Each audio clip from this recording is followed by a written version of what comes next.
What's up, guys? It's Missy. I am back with another SimCity Buildit video, and today we're going to be doing a update video along with a random tips and tricks video. So first I'm going to go ahead and update you guys with what's going on in the game, and that is that the design voting challenge task, SimCity put out an email this morning and gave everybody 400 blueprints towards the design challenge pass, or they should have given you all 400 blueprints, because I received mine and it brought me up to the next tier.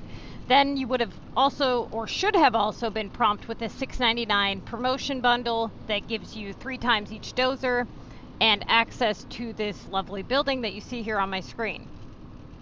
For those of you wondering, the parade here in the background, this is provided anytime you have a building that has a purple flag that says create city events. For instance, anytime that you click on anything in your menu, and this is tip number 1, is always look at the icons and or stuff that it says in front of you. As you can see here, there's a little icon of a tree. So this indicates which category this building belongs to. You can also access the category here by clicking on the little icon, and it takes you directly to that category in which it belongs to.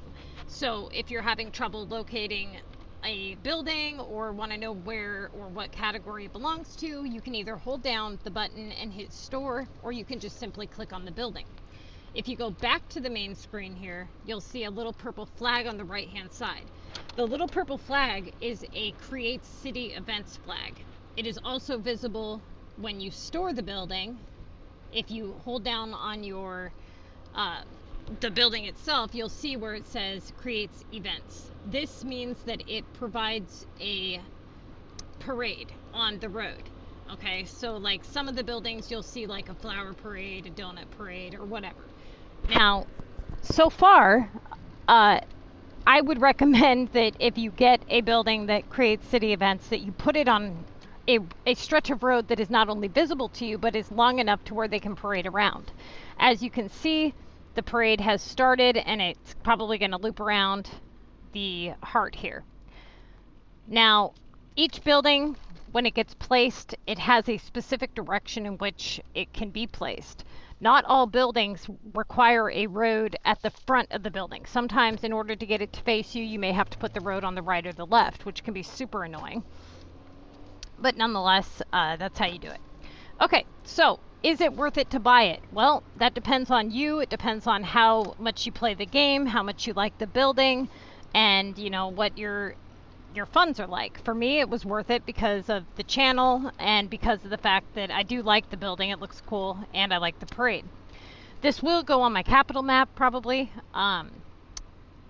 but that's what it looks like on your map. For those of you who were wondering, that's what it is. Okay? All right. The side pass here that is relatively new this week. This building here, I'll show you what it looks like and how large it is. This thing is pretty big. So it appears as though they started putting out large buildings again, which is awesome, because the ones that we were having given to us were really freaking tiny. Like so tiny that you couldn't even really see what the hell they were. So I'm going to go ahead and try to find a spot on one of my maps here to show you guys. Let's see. This one's probably the one with the most space available. So I've decided that as far as the channel goes, one of the things that I'm going to be doing is I'm going to be designing, doing a, some screenshots and a video, and then taking it apart and redoing the map. So I'm just going to constantly be designing random stuff. Now, it's not going to be, like right away. I got some stuff I have to do on my capital map, but that is the plan. Okay. So for those of you who are not setting up your roads to never need upgraded, I highly recommend that you do so. If you do not know what I'm referring to, then you need to look up Never Upgrade Your Roads Again video. What this does is it allows you to never need to upgrade your roads again unless you want to. Okay, so meaning the notification to upgrade your road, how it says mayor you need to upgrade or whatever, you will not need to do that. Your happiness will not be affected, and you can upgrade them upgrade them as you want to. So definitely check that out. If you do not know what that entails, then you definitely need to figure that out real quick, because that'll save you a lot of money. Okay, so let's try to get this building placed here. I think it was Park. No. Was it? No, it was Mayor's. That's right. I think it was the Mayor's. So we've got the... Or was it the side pass? It was the side pass. That's right. Okay, so it's in the landscape. Couldn't remember if it was the legit pass or what. So this is how large it is. Let's see here. Looks like it's a little farm. Now, it appears as though this building does not need a road because it's landscape, okay? And the Mayor's Pass buildings, when they first came out, mine showed a red road and didn't allow me to place it, but now they allow me to place it without a road, without that stupid notification. So this one will also likely go on my capital or my cactus map. I try to make my capital map the best out of all my maps. I try to use all my best buildings on that map and do the best that I can on that map. Now, part of the problem though is that there's a lot of designs that I would like to do onto my other maps, and I really don't want to tear apart my capital because it's a lot of work. But the design challenge feature has... I thought it would be a little more enticing, to do the design. But honestly, I'm not real impressed with the design feature that they've given us. Hopefully they fix it and make it a little better, because right now it sucks. The way that they've got it set up, the voting, and just all of it is just garbage. Okay, the way that you have to upgrade houses and then you don't even, I get that they made it cheap and all, but come on, seriously? That's ridiculous. Okay, let's see. So let's start with some random tips here. For those of you who are wondering, how do you start an epic project on a regional map? Well, first thing is you have to have a regular residential building at a maximum upgrade. So for those of you who don't know what that means, this residential zone here, this is what I refer to as a regular residential. This is the only type of home that can be converted into an epic project. So if you are wondering why you haven't had an epic project appear on your regional map or even your capital map, it means that you do not have a house at a maximum upgrade that is this style home. Okay?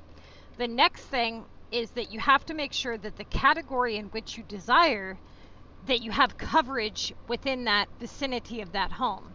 For instance, if you wanted to do, let's say, a mountain epic, you would need to make sure that you have that coverage hitting that home. It doesn't matter how close you put the home to the mountainside. If it doesn't have mountain coverage, it's not going to pop up.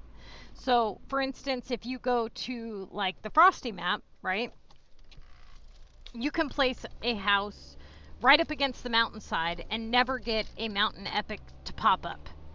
Unless you have that green square actually hitting the side of hitting the house like this, it will not pop up. Okay? So, for instance, a lot of people on their capital map, they'll be confused because one of their houses, at the middle of their map, it does the mountain category, but all the ones up against the mountainside are not popping up the mountain category. And I tell people, click the mountain tab.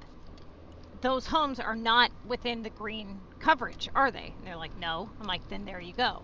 They have to have coverage. Now, one of the things that a lot of people will tell you to do is to put all of the other specialization categories in storage and then leaving out the one and only category in which you desire. Now, yeah, you can do that, but that's a lot of work. You can do something else that would be faster and easier. And that is to pick the house up, let's say this was a regular home, and place it far away, and then place whatever category in which you desire, and then hit change. This allows you to put that house back without having to put all 97 different things in storage so that you don't have to pay, you know, a ton of coins to transfer. So that's a couple of tips for you guys there. The next is, if you want to know how many epic projects that you have, hold down on a house or just simply click a house and read your menu up at the top. See how it says total, abandoned, ready for upgrade, and then epic. It will not tell you how many silver, gold, and bronze you have, which again I think is freaking stupid. I don't know why they haven't given us that.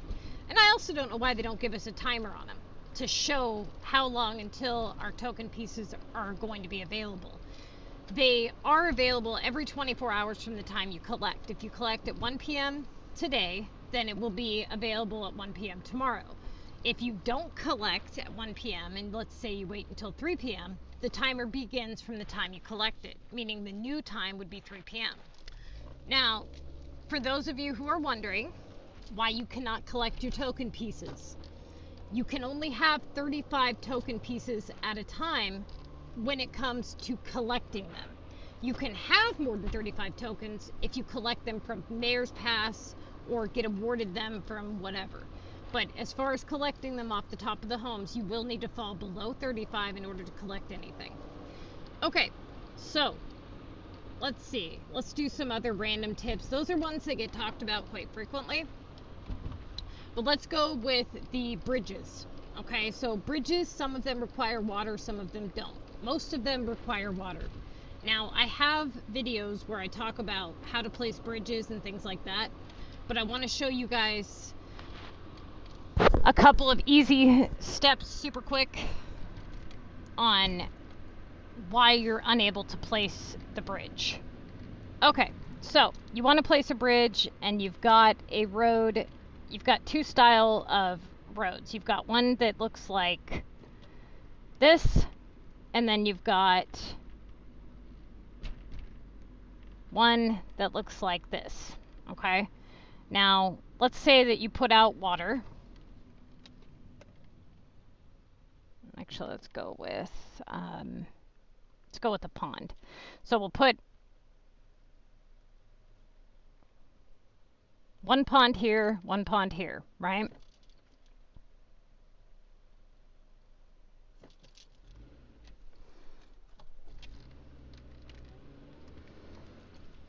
Okay, so you've got your ponds here.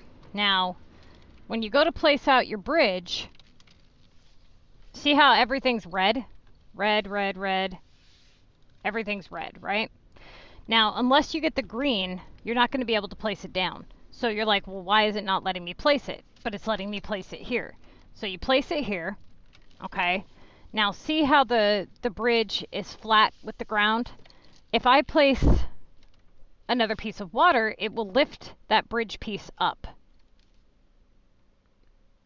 See? Okay. Now, why is it not letting me place it here? Because it doesn't have another piece of road. So let's say I put that there.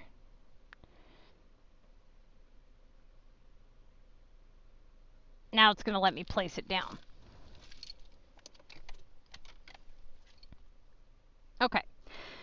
Now, see how it actually, like, the road actually conforms to the bridge here? If I place this bridge here,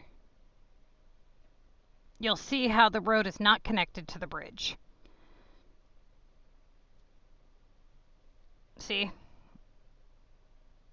And it's not going to connect to the bridge until I connect that bridge on the other side. So let's say I was to do this and I was to draw a piece of road here, it's going to connect. Okay? So that's pretty much the gist of it. You just got to kind of mess around with it. Sometimes it requires a road be on the other side, and then you can bulldoze the road on the other side if need be.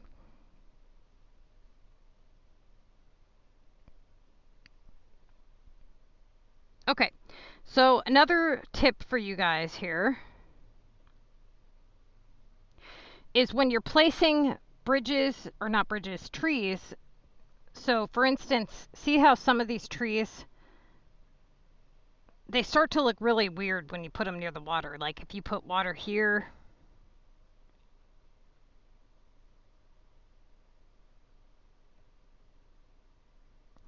see how it doesn't really look very good going up against the water? In certain areas, it just looks bad. Certain types of bodies of water look better than others. So I recommend placing the tree after you place the water. For instance, if you look really closely, you'll see that, hang on, you'll see color changes in the water. So let's put this here. Okay. So see how the water is kind of, that's about as far as I can zoom in. So the water is actually touching there. That would be 100% covered. But if I pull it this way, like this, it pulls towards the water. But there's actually, these spaces here are actually open. Okay? See how they're like a lighter color? So I can actually move this over if I wanted to make it look less blotchy, right? Okay, so if I pull it this way to where it's actually filled, and then put the tree in the center here, see how the water, and then what you would do is you would fill it. Okay. See how the tree actually looks good now?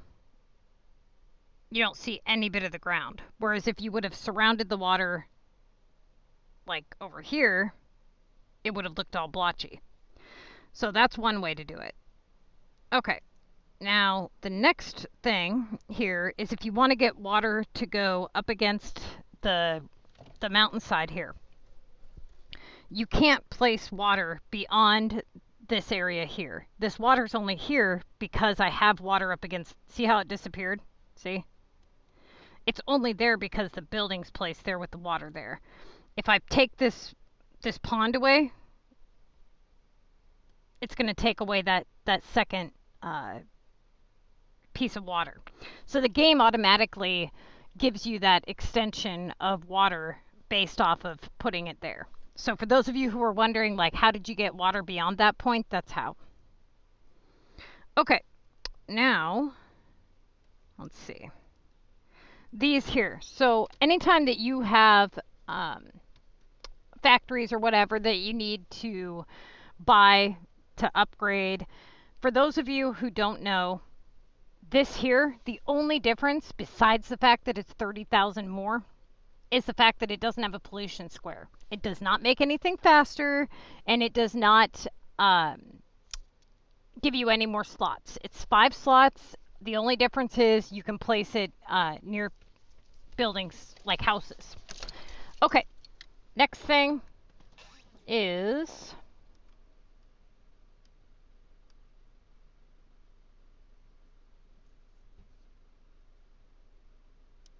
hang on. The government tab here. So for those of you who don't understand how Omega works, Omega is a little bit different. So first off, Omega does not require police, health, and fire. Okay? It requires drones and control nets. So what you'll do is the control net has to be placed within the vicinity of, I already have one out. Okay, within the vicinity of the Omega home, like that, okay? So you've got your control net. Then you need your drones. Now the drones can be placed anywhere, doesn't matter where. They can be placed all the way across the other side of the map for all they care, as long as they have access to the road, kind of like water, power, sewer. Now, they do still use water, power, sewer, garbage. So what you can do is you can buy the Omega services, like the Omega water, but this goes for all residents. This isn't, water is water. It's not like you have Omega water and then regular residential water. So a lot of people don't understand that. The Omega services are the best that you're going to be able to get in terms of the fact that they do not have a pollution square, okay? They do not offer to be purchased with regular coin. You have to buy them with NeoSamoans. Now, NeoSamoans are extremely difficult to get in terms of when it comes down to like coin versus neocoin. So for those of you who have been playing the Contest of Mayors and camping with the Missy's Building Guide, I highly recommend that all of the NeoSamoans that you have obtained, what you should do when you do finally level up to level 30, is you're going to build one Omega home at one upgrade, then another and another. So you're going to have 3 Omega homes at one upgrade each, okay? Now, this will allow you to qualify to purchase the services. You can buy any one of the services, water, power, sewer, garbage. Now, the first service is 10,000 NeoSamoans. For those of you who have been camping a really long time and collecting on those NeoSamoans in the past, you guys should be able to buy the first one of each one of the services. Once you've done that, you can delete all of your other services and you can make it to where your map has all this extra space. Like, for instance, if you look really closely, when you click on your houses here, service demand is medium for these style homes and it's low for the regular residentials. So epic projects require a very low service demand. For instance, as you can see here, I have 833,000 people. Almost every single home on this particular map is an epic project, meaning it's got a low service demand. Now, if I go to, let's say, my Sunny map, I only have like, I don't know, maybe 10 epics on my Sunny map. So I'm going to show you guys the service demand difference. On my regular map, it's like 105 service demand. Now, on this map, it's 812 is my coverage, right? And my demand is 465. So back then I had to boost my pop quite a bit in order to unlock my last map. Look how many services I've needed just to run this damn map, right? Now, for me, I need to have quite a bit in order to buy the Omega services. Each time you buy the Omega services, they go up by 10,000 NeoSamoans. It doesn't matter which map you're buying it on. If I buy it on this map, it's going to cost me 10,000 more on another map. So I highly recommend that you get your capital map squared away first. Now, if you're somebody who is doing mostly epic projects, you're going to be just fine with 1 or 2, right? If you stay below about 2 million pop, you're going to be able to do it for just 1 or 2. But if you want to go beyond 2 million pop with epics, you will need probably 3 or 4 of them. It just depends. But either way, the point is if you do like Omega, you're going to have a much higher service demand. Now, the way that the NeoSamoans work is they're similar to your tokens, like collecting them off the top of the house. So once your Omega home reaches a specific height, you will regenerate currency on top of the house. It'll be like a little coin that spins on top of the house. Now, this coin, it pops up like your taxes. It doesn't pop up once a day. It pops up as it accumulates. Now, you'll be able to see how many NeoSamoans you're earning every so many hours, right? By clicking on the house. But the problem is that you can't collect it unless you're below your amount that it allows. So if you click on your NeoBank here, it'll tell you what your capacity is for your NeoBank. Let's say that I had a ton of Omega homes and they all had coins on top. I would not be able to collect any of my Omega currency until I fall below that 30,000. Now, if I want to increase the capacity I would have to have 8 of each of these. Yeah, this is an absolute ripoff. Now, considering the fact that I only make small canisters at the moment, based on my NeoSamoans population and amount of homes, that's kind of a problem. That's 7,000 per one Omega item, and it wants that many of them? You gotta be kidding me. So, that isn't like... You also have to take into consideration that you have your storage facility here. So in order to increase your Omega storage, you have to do this as well. Now, you can exceed your bankroll past the 30,000 NeoSamoans by selling the Omega items to the little sim bubbles that pop up. And you can exceed it. You can exceed your storage amount if you pay cash to open the canisters. So like what a lot of people will do is, let's say that I was at 35 Neo items and I had, let's say I wanted to collect my canister. I would not be able to collect it until I fall below the 35 unless I pay cash to open it. So what a lot of people will do is they will wait until the canister gets to about 1 cash, and then they pay the $1, and then they're able to exceed the amount, exceed the storage amount. But if you forget and you allow it to finish without you being able to pay cash, it will be stuck there, unable to open it until you fall below the amount of storage that you have.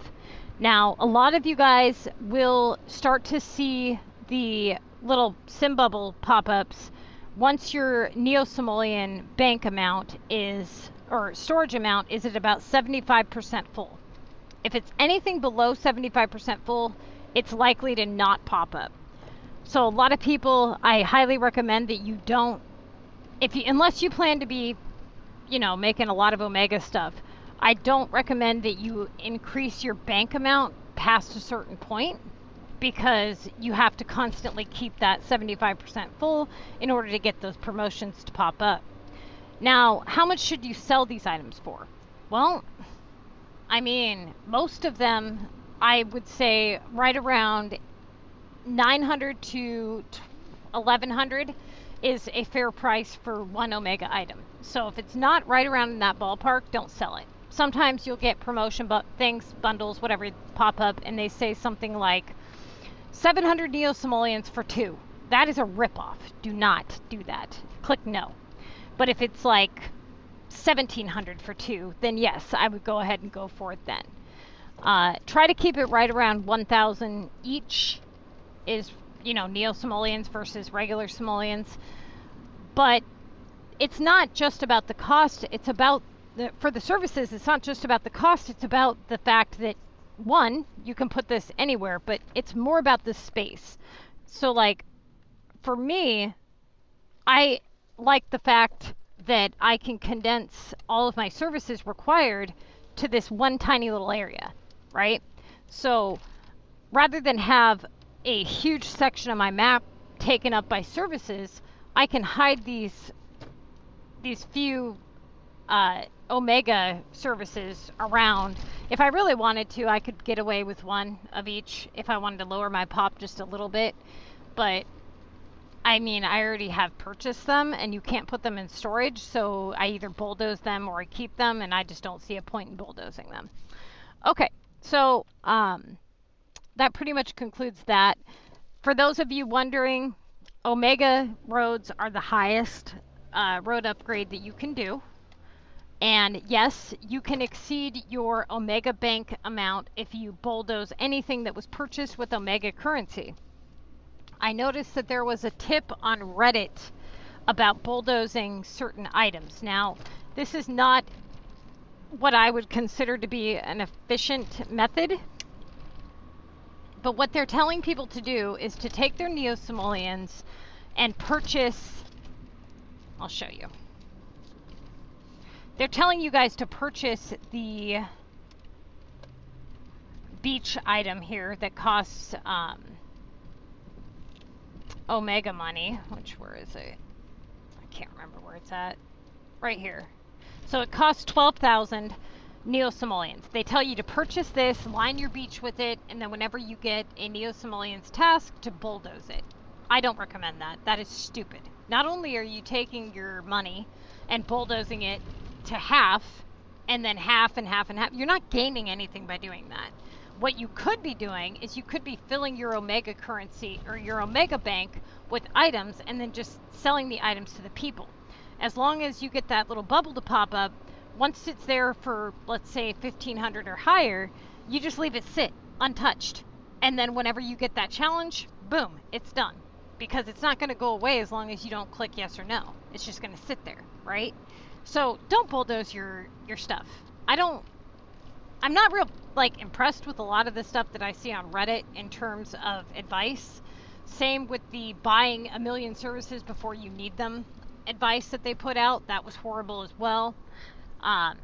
There's also some advice about speed leveling and bulldozing. I do not recommend that either. That's horrible advice as well.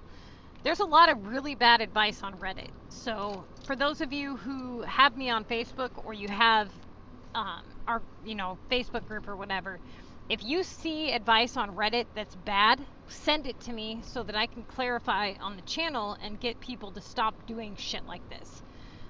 So for those of you who are looking to join our group, we do war 2 times a week.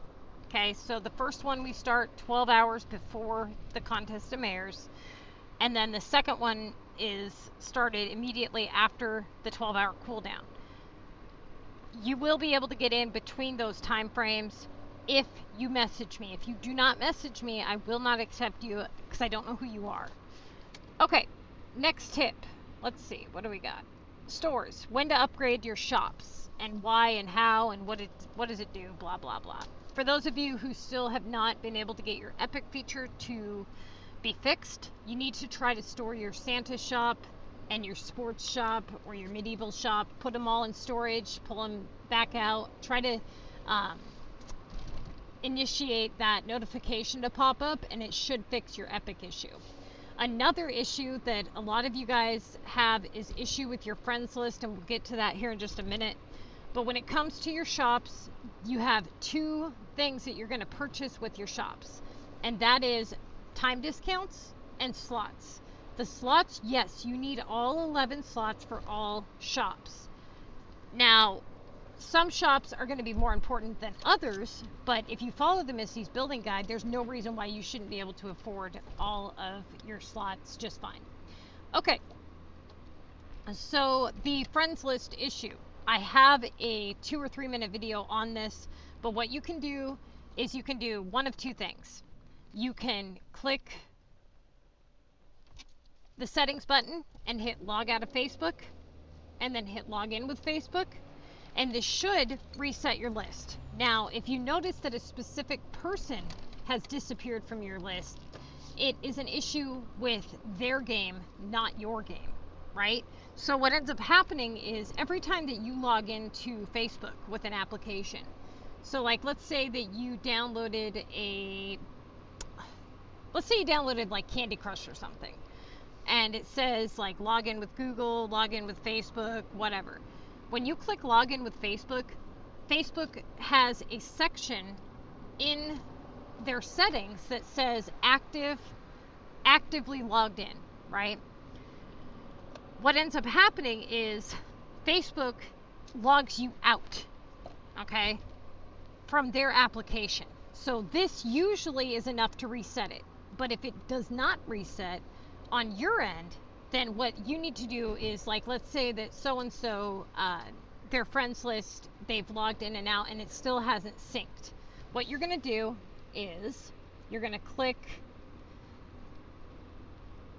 this button here, okay, and you're going to go down to settings and privacy.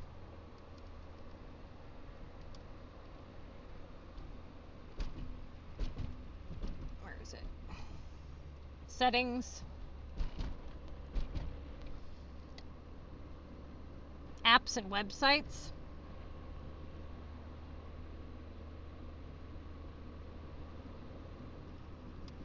You're going to click logged in with Facebook. And then what you'll be able to do is you'll be able to go through this list to expired, removed, and then you'll be able to hit re-log in, like I show you in the video, the 2-minute video. But that is the general idea, okay? For those of you who were wondering what this is and how I was able to access it, when you get, I believe it's Android 10? I don't know, I don't remember, but it's a new thing with like Motorola. They have this side thing here, this gamer control thing, and you can actually download the application for most of the Motorola phones. I don't know if there's other companies like LG if they do the same thing, but it's a little controller that you download, and it allows you to access certain applications without having to close your game.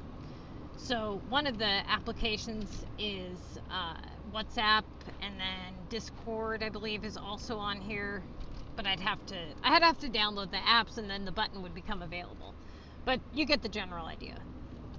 So that's how that works. It's this little game controller here. Okay, so the next thing is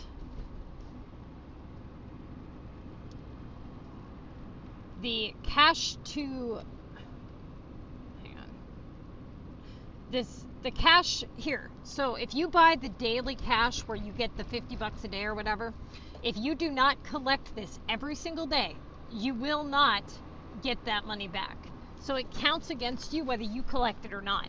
If you buy a 30-day Sims Cash promotion like this and you don't open your game for 2 weeks, you don't have 2 weeks worth of cash still. It's going to take it away from you, and it doesn't give it to you either. It's stupid.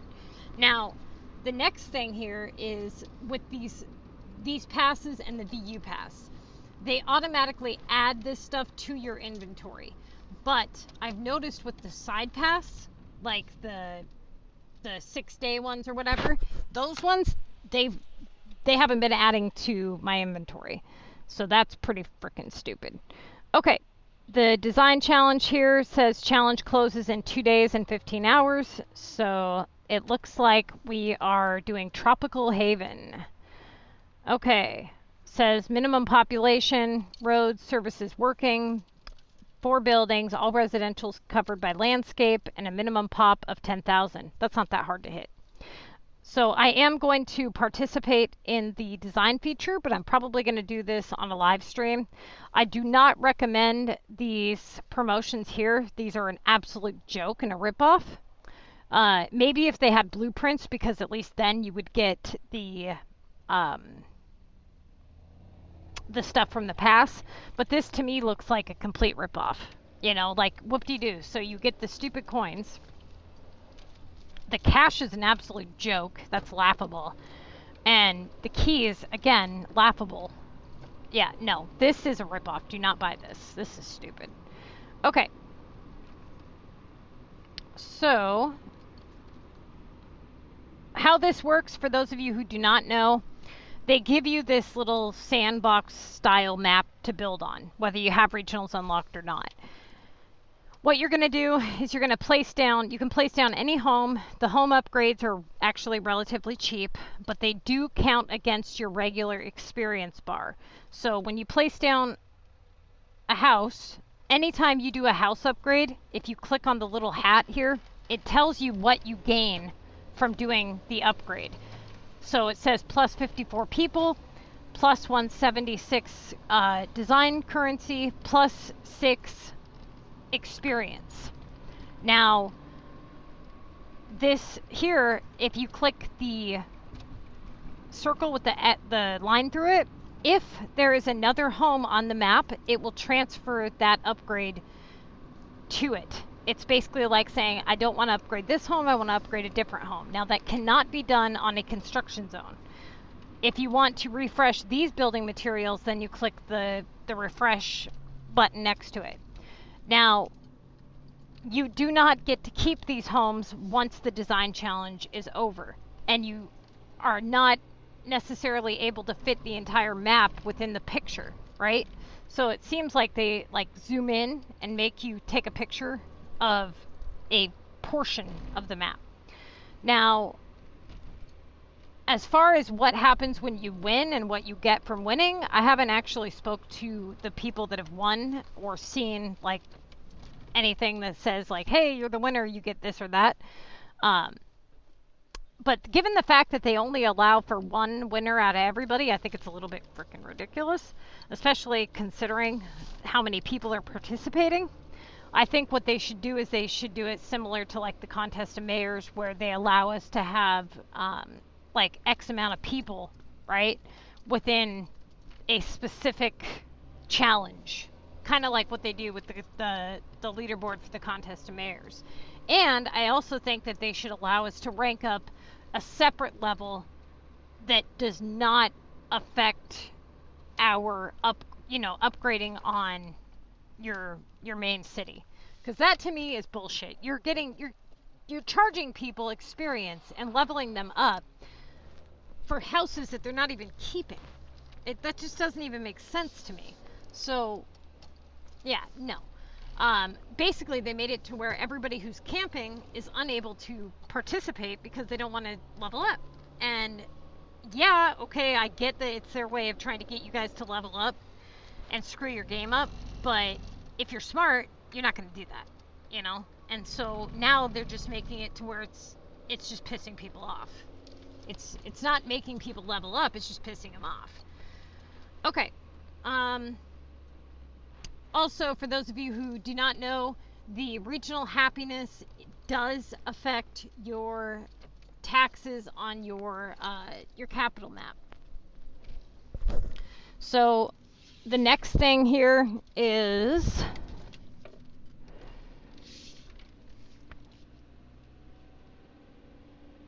taxes are calculated by three things: city pop, city happiness, and city level. Taxes are not that important. They're not going to make or break you. Yeah, sure, they're a nice benefit, you know, to have or whatever, but you should not focus your main income around taxes. Your main income should be focused towards items and item management.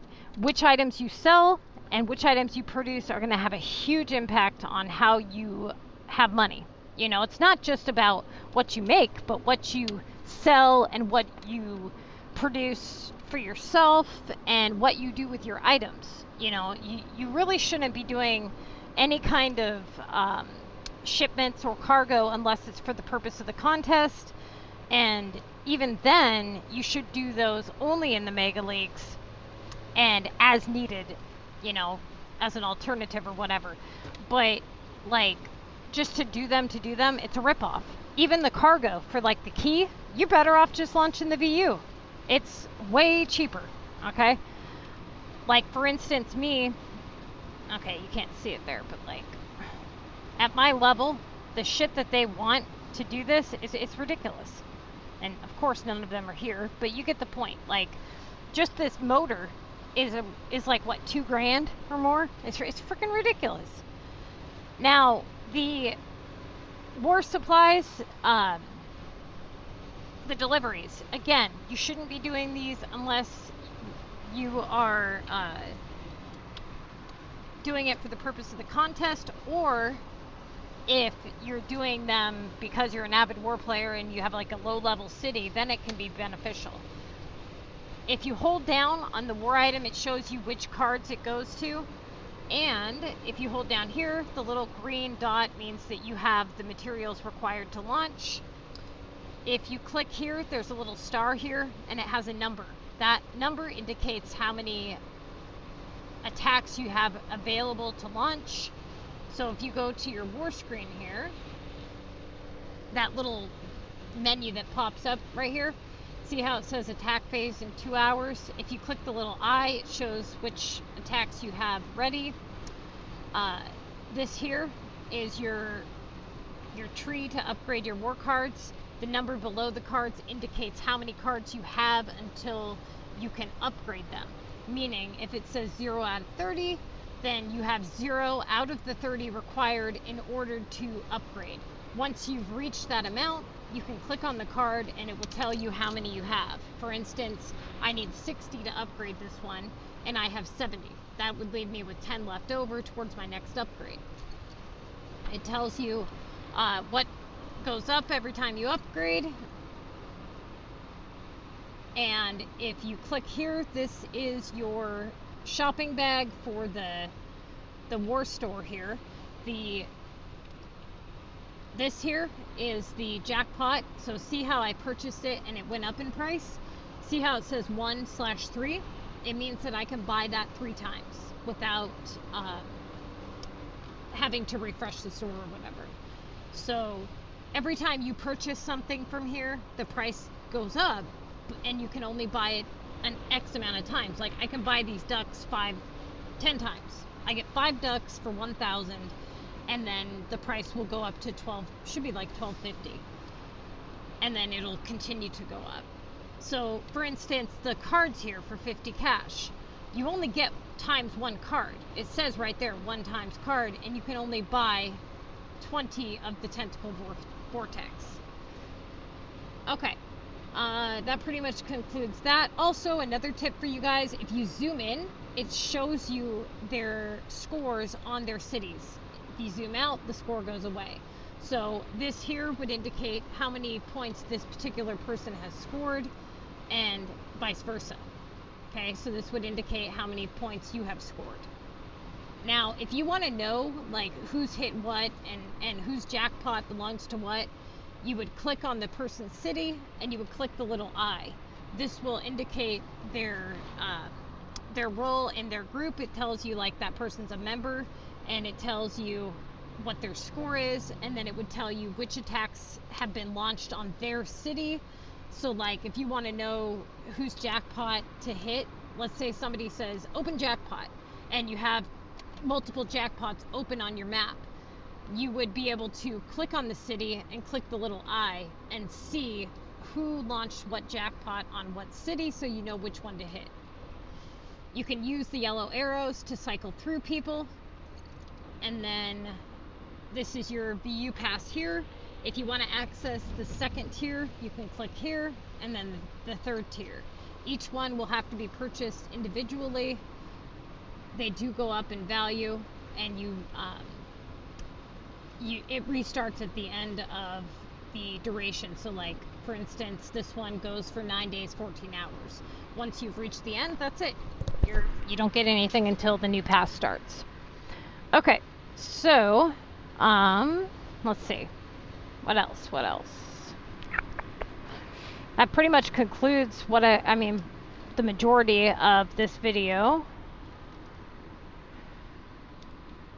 What the hell? Who's that? What the hell? I don't recall that looking like that. What the heck? That was weird. Okay.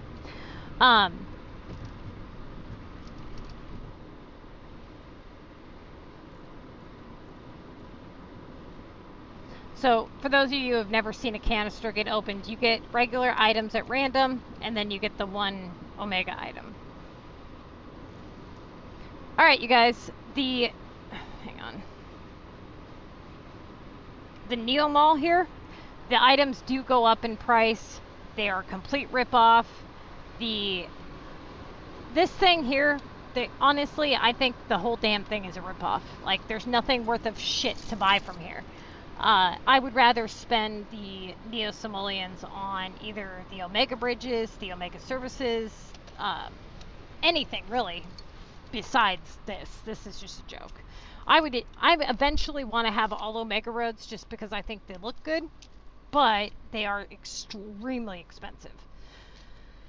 Okay, I'm going to go ahead and get this uploaded, and I will probably be doing just a basic tips and tricks video, but I don't script any of my videos. I will make a list for that though, so that I can make sure that I hit all of the tips and tricks. So go ahead and leave a comment below and like and subscribe, and I will be getting that tips and tricks video out probably at the end of this week.